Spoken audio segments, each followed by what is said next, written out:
The Acts of the Apostles, chapter 24.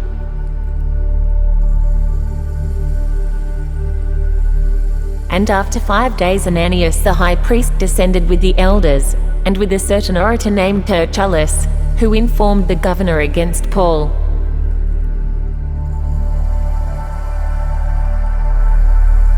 And when he was called forth, Tertullus began to accuse him, saying, "Seeing that by thee we enjoy great quietness, and that very worthy deeds are done unto this nation by thy providence.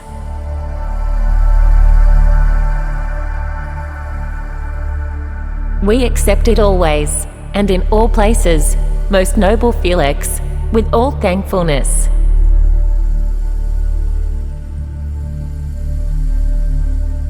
Notwithstanding, that I be not further tedious unto thee, I pray thee that thou wouldest hear us of my clemency a few words.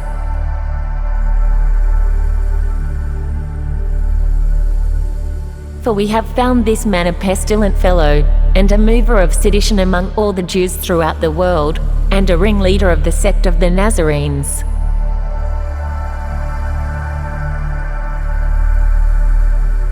Who also hath gone about to profane the temple, whom we took, and would have judged according to our law.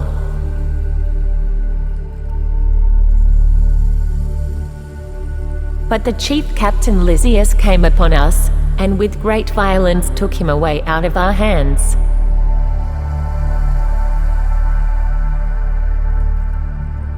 Commanding his accusers to come unto thee, by examining of whom thyself mayst take knowledge of all these things, whereof we accuse him.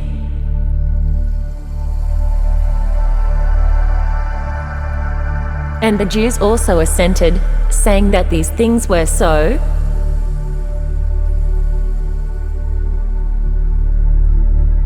Then Paul, after that the governor had beckoned unto him to speak, answered, "Forasmuch as I know that thou hast been of many years a judge unto this nation, I do the more cheerfully answer for myself.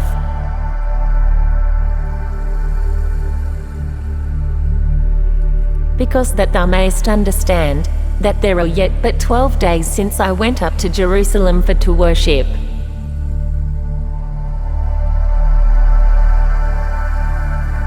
And they neither found me in the temple disputing with any man, neither raising up the people, neither in the synagogues, nor in the city.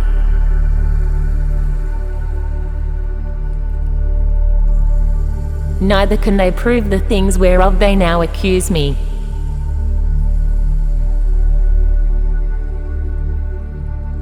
But this I confess unto thee, that after the way which they call heresy, so worship I the God of my fathers, believing all things which are written in the law and in the prophets.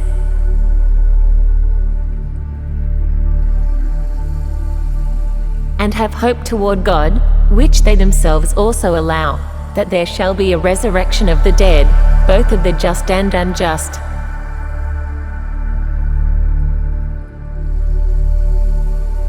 And herein do I exercise myself, to have always a conscience void to offense toward God, and toward men.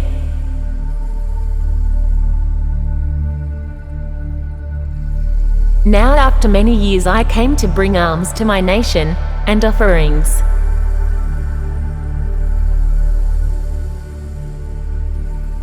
Whereupon certain Jews from Asia found me purified in the temple, neither with a multitude, nor with tumult.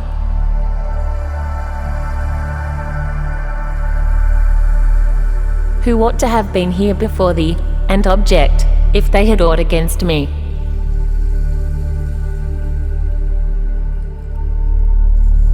Or else let these same here say, if they have found any evil doing in me, while I stood before the council.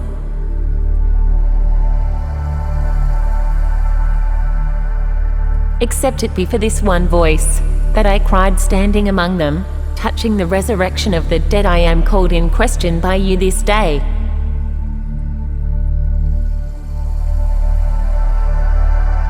And when Felix heard these things, having more perfect knowledge of that way, he deferred them, and said, When Lysias the chief captain shall come down, I will know the uttermost of your matter.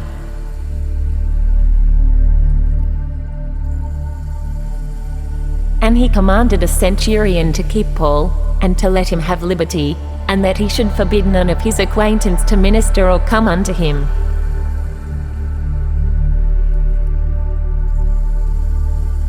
And after certain days, when Felix came with his wife Drusilla, which was a Jewess, he sent for Paul, and heard him concerning the faith in Christ.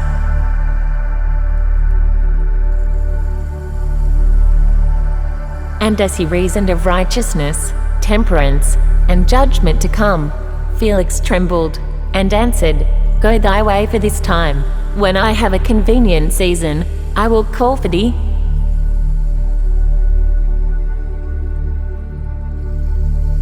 He hoped also that money should have been given him of Paul, that he might loose him, wherefore he sent for him the offender, and communed with him.